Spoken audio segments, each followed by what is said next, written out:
Hey, what's going on, everybody? It's Qstrike representing both Boons&Conditions.com as well as TeamLegacy.net. Now, this is going to be my first Guild Wars 2 video, which I'm very excited to bring to you. Now, for this video, which I hate to do, but I got to record the audio while I do the video. It's something I don't really like because I'm not that much of an articulate genius. So definitely doing that, it hinders a lot of what I can do, you know, going back take after take, making sure I get all the information when I get out just perfectly. But bear with me, we'll get through it. It's definitely my first one for this. And so basically what I wanted to do here was go over my favorite class currently, which is the Necromancer, and go through just an overview of how you set them up for a structured PvP environment, go over the traits as well as the weapon sets and some cool little tips and tricks that you can use. What I want to do from there is on my personal YouTube channel, I'm going to be running 2 videos a week. On Mondays, I pretty much want to go over just a structured PvP match. I'll show just a simple match where I'm going through and kind of talk about the decisions I make and you know, how I go about trying to achieve the best possible point score that I can get for the team. As well as I want to do what I'm gonna call an Assault That series, which basically Team Legacy is huge into the world v world scene. World PvP, I guess, is as close as you can call it. I'm a little too used to World of Warcraft, but definitely loving this game so far. So what I'll do for Assault That is I'll show, you know, like Assault That Keep or Assault That Castle, Assault That Tower. It's basically going to be us, you know, as a guild taking over a point in World v World. Kind of the strategies that we go into that. And since World v World there's a lot of downtime when you are going through the gates and stuff like that, I'll use Assault That series for more of what I think about the game as well as where I think the game could improve. And then the structured PvP matches, those will be straightforward, just a straight commentary. But definitely Assault That series will be more focused on, you know, just giving my overview insights into the game and you know, of course, how to take the objectives, which is the main purpose of the videos. But getting back into this video, I wanted to go through the Necromancer. The first thing we need to do is look at traits. Traits are super important in this game, and for a class like the Necromancer who doesn't have that many escapes as say a Thief or a Mesmer, you cannot run glass cannon build. So as you can see here, I focus a lot onto my crit with just a little bit into my overall power, which is damage, as well as having a kind of even setup between my toughness, my defense, as well as soul reaping, which actually is your death shroud. And so I'm not going to go over all the traits, but basically I take X damage. I'll go over the major traits, those are important. Chance to cause weakness on criticals, which is super important. Those boons, or conditions rather, the debuffs in this game are called conditions, and those are super important to getting the most damage out of your classes. So that's what I do. And to gain life force, because as a Necromancer you need to be able to toggle your F1 really quick. Life force is of course the second health bar you gain when you hit F1 and enter your Death Shroud form. Shrouded removal, super important. You lose all conditions, which are debuffs, when you enter Death Shroud. So it's basically just a great overall ability. You clear all your debuffs and you're good to go. And then here you do increased damage when enemies are below 50% health. Always love doing increased damage.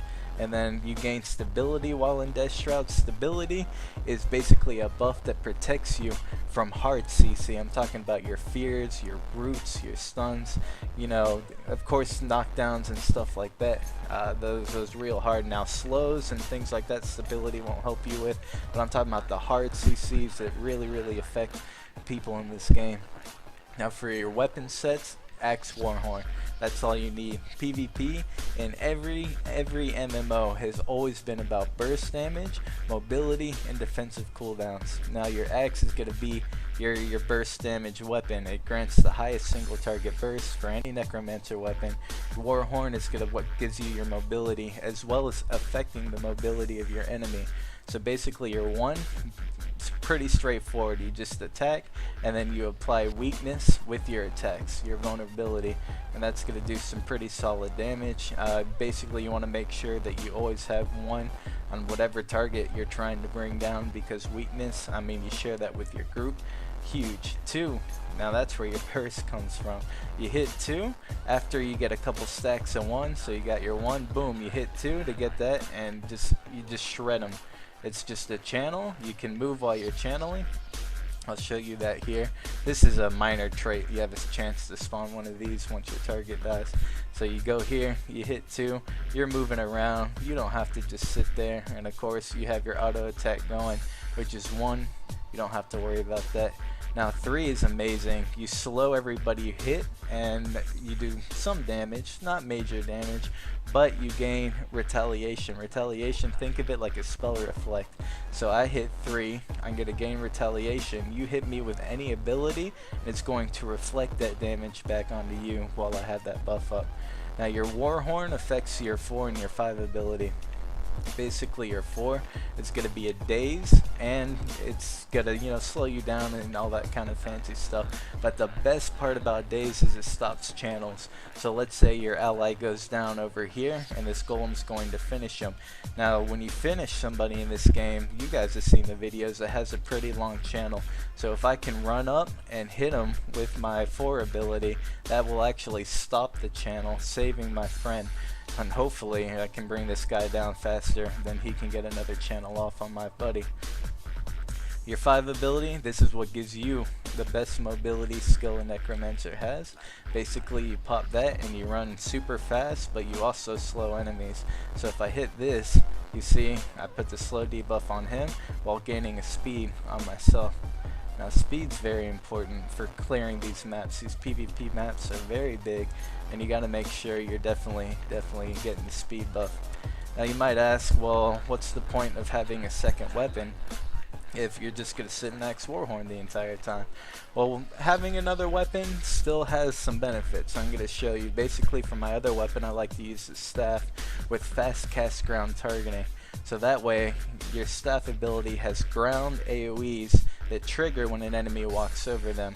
They can slow, they can hard fear, as well as do some pretty good damage. So what I do is I pop my speed buff, switch weapons, and then in the path that I'm running while enemies are chasing me, I'll drop traps.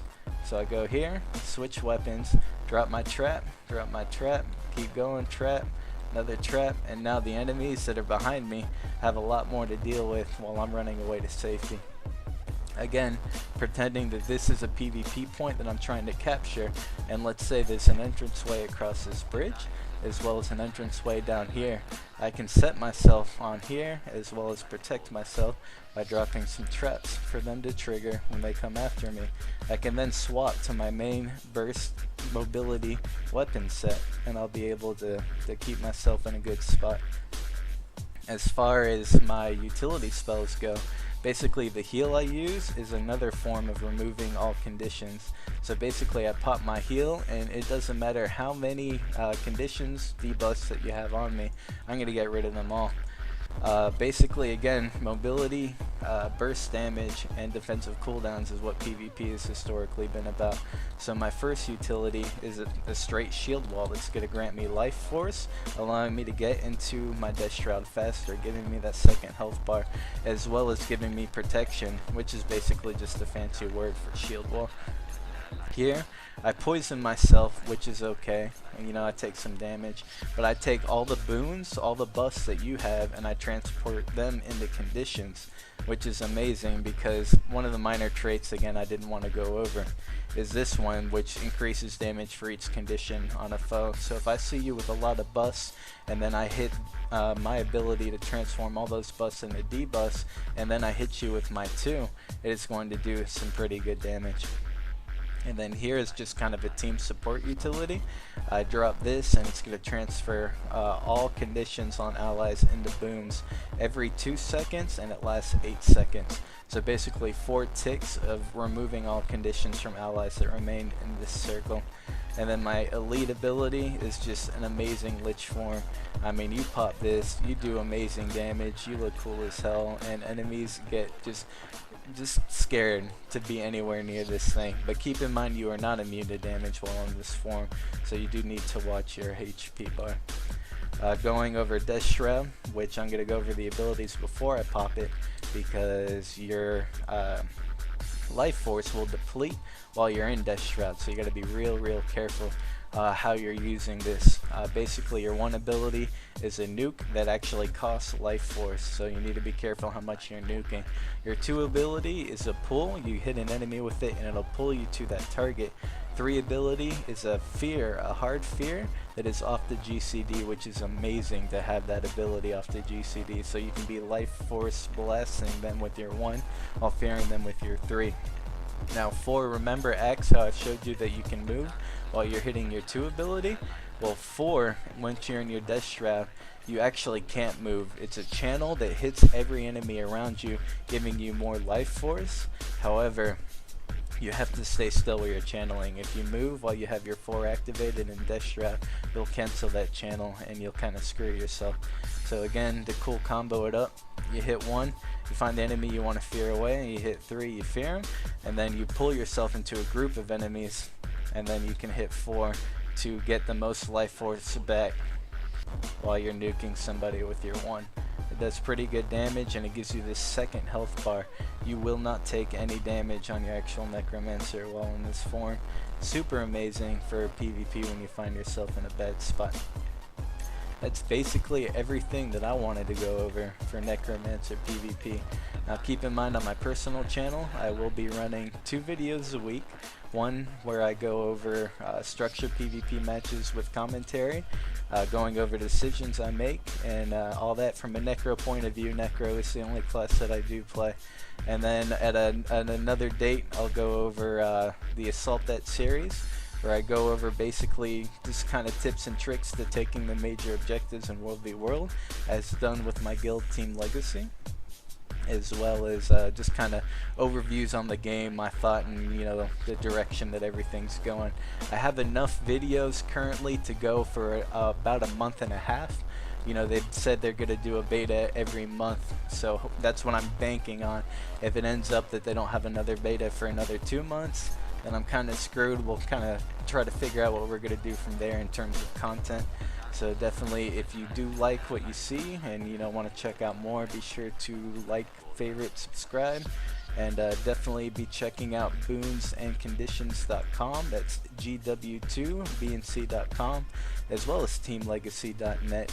And I will have videos also being uploaded to the Boons and Conditions YouTube channel. So be sure your favorite, liking, and subscribing there as well. I am Qstrike, and I thank you for watching my first Guild Wars 2 video.